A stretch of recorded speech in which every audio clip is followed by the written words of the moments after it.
Salut tout le monde et bienvenue à nouveau dans votre équipage de pirates préférés. Aujourd'hui, nous allons parler de tous les couples dans One Piece. Si vous voulez en voir plus sur One Piece sur notre chaîne, laissez vos pouces en l'air et abonnez-vous pour rejoindre notre équipage de pirates. Alors les pirates, avant de continuer avec la vidéo, je vous demande de vous abonner à notre chaîne et ainsi vous rejoindrez notre équipage de pirates et gagnerez un fruit du diable ou maîtriserez votre haki préféré. Cela aiderait aussi beaucoup notre équipage si vous laissiez vos likes, thumbs up sur la vidéo d'aujourd'hui et ainsi ensemble nous pourrons tous devenir des Yonkou. Maintenant, continuons avec la vidéo d'aujourd'hui. Il est difficile d'envoyer officiellement quelqu'un dans One Piece étant donné le dédain de son créateur pour les romans canons. Selon le mangaka Eiichiro Oda lui-même, la romance n'a pas sa place dans les mangas shonen. Hormis les couples réels qui ont donné vie aux personnages, les fans de One Piece ne doivent pas s'attendre à de vrais couples dans la série. Toutefois, ce dédain pour la romance a rendu certaines scènes et dynamiques de la série encore plus percutantes et surprenantes. Comme Oda ne s'intéresse pas au thème de la romance, le plus souvent, les plus petites allusions romantiques sont devenues le centre de l'attention des fans. Qu'elles soient officielles ou non, les romances sont nombreuses dans la série et Oda s'est assuré que personne ne les verrait venir.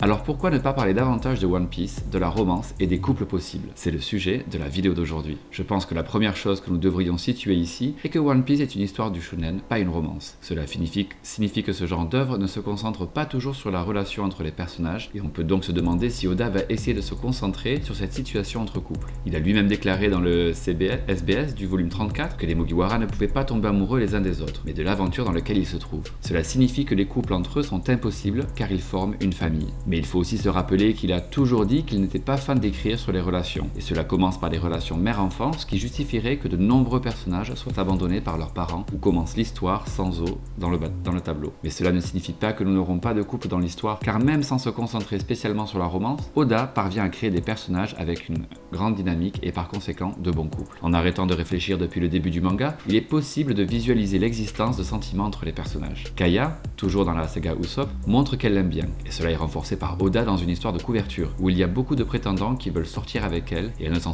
soucie pas vraiment car elle attend Usopp et se préoccupe de devenir un bon médecin. En d'autres termes, il s'agit d'un couple qui sera très probablement payant à l'avenir. Plus tard, nous pouvons nous identifier au passé de Vivi, qui était très proche de Koza, et aujourd'hui, ils sont encore plus proches. Tout comme j'espère et visualise très bien que Nami et Vivi s'entraident trop et s'estiment trop. J'ose dire que Nami avait une proximité plus intime avec Vivi qu'elle ne l'est maintenant avec Robin. S'il est presque impossible de voir des couples homosexuels dans les shonen, il n'est peut-être pas impossible que cela se produise. Oda a déclaré à plusieurs reprises que One Piece est un manga pour garçons. Il n'a pas l'intention de dessiner des relations entre les personnages. Il reçoit également plusieurs lettres de filles demandant l'existence de couples, mais il affirme que ce n'est pas son travail. Donc même si nous ne pouvons pas visualiser de grandes choses, certains personnages ont certainement la certitude qu'ils peuvent être ensemble. Alors pourquoi ne pas les mentionner ici? Certains que nous ne pouvons pas laisser de côté sont les couples principaux parmi les Mugiwara, la plupart du temps en relation avec Robin et un autre personnage masculin. Le premier qui est apparu est sans aucun doute Robin et Zoro. Lorsque Nico Robin a fait ses débuts, personne ne pensait qu'elle deviendrait un chapeau de paille. Après tout, elle était un ancien assassin qui s'est lancé dans Going Merry après que les choses en tant que Tornemo aient échoué avec Baroque Works. Alors que Monkey D. Luffy a rapidement accepté la dame qui avait tenté de faire exploser son équipage, Roronoa Zoro a été moins accueillant, et pas de couple chez les Mugiwara. Il est immédiatement en désaccord avec Robin et promet que sa transition dans l'équipage ne sera pas facile. Il était loin de se douter qu'il viendrait plusieurs fois à son secours, et bien que Sanji et Luffy aient aidé Robin à plusieurs reprises, leur sauvetage de dernière minute n'ont jamais eu la même charge que les scènes emblématiques où Zoro l'a sauvée à Skypiea ou s'est battu pour elle contre Kaku. Ensuite, nous pouvons mentionner Robin contre Franky. Robin et Franky ont une relation étroite l'un avec l'autre. Franky compatit à la détresse de Robin et déclare que son existence n'est pas un crime comme le dicte le gouvernement mondial. Franky a lui-même enlevé ses menottes à l'aide des clés que le chapeau de paille ont obtenues en combattant les agents du CP9.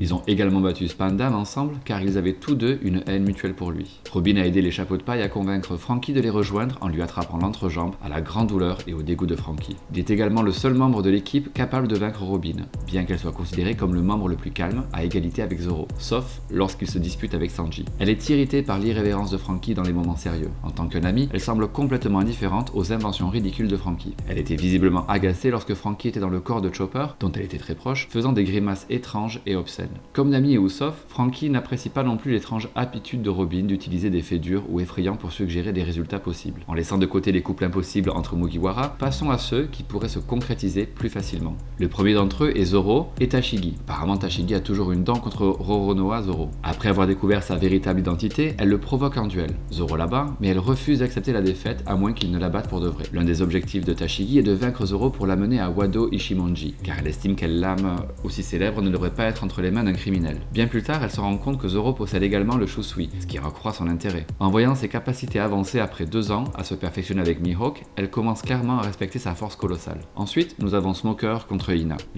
Mis à part le fait que les deux sont des Marines, il n'y a pas grand chose à faire au début pour que les fans s'attachent à ces deux-là. À part se croiser à Alabasta, Smoker et Hina sont juste apparus comme deux détraqués indépendants qui trouvent la justice à leur manière. Sans Zoro, certains auraient pu renvoyer Smoker avec Tashigi, et Hina n'aurait jamais fait partie de l'équation. Cependant, Oda a vraiment enflammé l'esprit des fans lorsqu'il a publié une couverture de Smoker et Hina faisant du shopping ensemble pour le chapitre 586. Ce qui n'était au départ que les deux têtes brûlées est devenu le couple de chamailleurs de la série. Un autre couple qui ne fait pas partie du groupe principal est celui de Sai et Baby 5. Le couple est vraiment sorti de nulle part dans l'histoire, surtout si l'on considère le peu d'intérêt qu'il y avait au départ pour Sai ou Baby 5. Les deux se sont rencontrés sur les chapeaux de bataille de Dressrosa pendant le combat des chapeaux de paille contre Don Quichotte de Flamingo, et alors qu'ils étaient tous deux initialement ennemis des chapeaux de paille, Sai et le Hapo Marine ont fini par se ranger de son côté. Cela l'amènera à combattre BB5, mais selon sa ruse, elle tombera rapidement amoureuse de lui. Né dans ce monde sans amour, BB5 a toujours été prompte à rechercher la romance, même au milieu d'un champ de bataille. Et alors que la plupart des gens accepteraient une romance ailleurs que sur un champ de bataille, Sai a étrangement gardé l'esprit ouvert et l'a sauvé de la famille Don Quichotte pour l'épouser. Sanji et Viola est l'un des couples les plus appréciés du fandom. Bien qu'il ne soit pas surprenant qu'un infâme romantique comme Sanji ait plusieurs vaisseaux, l'arrivée de cette relation est apparemment sortie de nulle part. Alors qu'il se promène dans les rues de Dressrosa, Sanji croise une femme qui fuit les ennuis et l'embrasse pour se cacher de ses poursuivants. Ce moment s'inscrit immédiatement dans la tête de Sanji, ainsi que dans l'imagination des fans. Bien qu'il s'agisse inévitablement d'un piège, Violette, également connue sous le nom de Viola, semblait être le partenaire idéal pour Sanji. C'est une femme belle et passionnée dont le principal style de combat consiste à donner des coups de pied. Dans les histoires shonen, la correspondance des styles de combat signifie quelque chose. Toujours en parlant de Sanji, nous ne pouvons pas ne pas mentionner Sanji contre Pudding. Bien que Sanji et Charlotte Pudding aient fait l'objet d'un véritable mariage arrangé, personne ne les associait vraiment lorsque Pudding a révélé ses véritables intentions. Dans un grand complot visant à usurper la famille Vinsmoke, Sanji n'était qu'un pion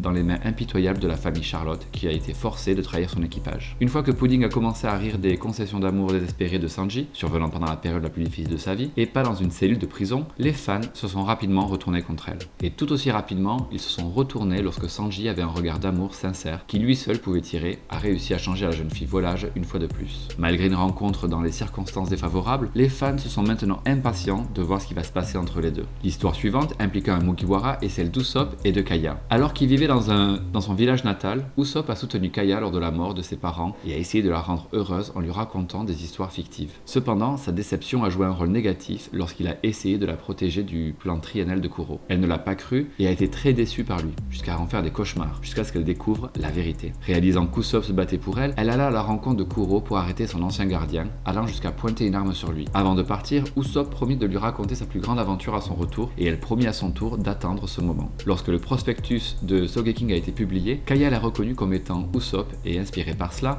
a décidé de poursuivre ses études pour devenir médecin, pendant qu'il pourrait avoir besoin de soins médicaux à son retour. Kaya était probablement l'une des raisons pour lesquelles Usopp trouvait presque impossible de se séparer du Going Merry, tant son attachement au niveau était fort. Usopp refusa de quitter le navire même si le reste de l'équipage avait déjà donné son accord en raison de son dysfonctionnement. Il a même coupé les liens avec les chapeaux de paille pour garder le navire pour lui tout seul, et il s'est délibérément fait des illusions sur les possibilités de le sauver. Lors des funérailles du vaisseau, il a beaucoup pleuré. Sabo et Koala est aussi un autre couple très apprécié par le fandom. Bien avant l'arc de Dressrosa, Sabo et Koala étaient simplement considérés comme deux individus différents dont les chemins ne se croiseraient jamais dans l'histoire. Sabo était dans un état d'animation narrative suspendu après la révélation de l'histoire de Luffy, et l'arc de Koala était apparemment terminé après que les Sun Pirates les ramenaient à la maison. Non seulement il était excitant de la voir revenir et faire partie de l'armée révolutionnaire, ainsi que de voir Sabo ne pas être mort, mais les fans étaient également ravis de voir les deux avoir une relation apparemment plus qu'amicale. Alors que les pièces n'étaient pas là au départ, voir les deux interagir sur la page et à l'écran est un joli déclic avec les fans. Nous avons également Chopper et Milky. En tant que mascotte de la franchise et l'un des rares animaux anthropomorphes de l'histoire, personne n'a jamais expédié Tony Chopper avec quelqu'un. Cependant, Oda a saisi une excellente occasion de corriger cela pendant l'arc Zou, lorsque les chapeaux de paille ont débarqué dans un royaume rempli d'animaux anthropomorphes. Alors que la moitié des chapeaux de paille de Luffy se trouvait à Dressrosa, l'équipe de Chopper était occupée à secourir Zou après l'attaque de Jack. Pendant ce temps, un reine sexy l'a aidé en tant qu'infirmière, et sans grande ambiguïté, Chopper semble être pris par elle. Enfin et surtout, nous avons Luffy contre Hancock. Il est étrange de penser qu'à un moment donné, personne n'envoyait Luffy avec l'impératrice des Amazones Lily. Et lorsque Bartolomé Kuma a envoyé pour la première fois Luffy au pays des femmes fortes, il est immédiatement entré en conflit avec les citoyens, en particulier Boa Hancock. Non seulement cette dernière voue une haine indéfectible à tous les hommes, mais Luffy a envahi ses quartiers de bain et a vu sa plus grande honte tatouée sur son dos. À contre-cœur, Hancock a immédiatement essayé de le tuer, mettant les barrières des gens trop basses pour une potentielle romance. Malgré cela, il a suffi de la naïveté et de la gentillesse de Luffy pour non seulement la convaincre contre ses précédents préjugés, mais même la faire tomber amoureuse de lui. Soudain et puissant, l'amour est vraiment un ouragan. On parle encore beaucoup de savoir si Luffy serait capable de tomber amoureux de la jeune fille, mais rien n'a jamais été dit par l'auteur. Cependant, si nous pensons cela, que tout ce qui se passe habituellement dans les shonen, cela peut effectivement être possible. Mais alors qu'en est-il de vous? Selon vous, quel couple pourrait se réaliser à la fin du roman? Lequel est votre préféré? Laissez vos avis dans les commentaires. C'est tout mon pirate au chapeau de paille, j'espère vraiment que vous avez apprécié cette vidéo. Si vous avez des suggestions de vidéos, n'oubliez pas de les commenter ci-dessous parce que je les lirai toutes comme je le fais toujours. N'oubliez pas non plus de laisser un like, de vous abonner et de sonner la cloche pour ne pas manquer le contenu de votre Pirate Crew.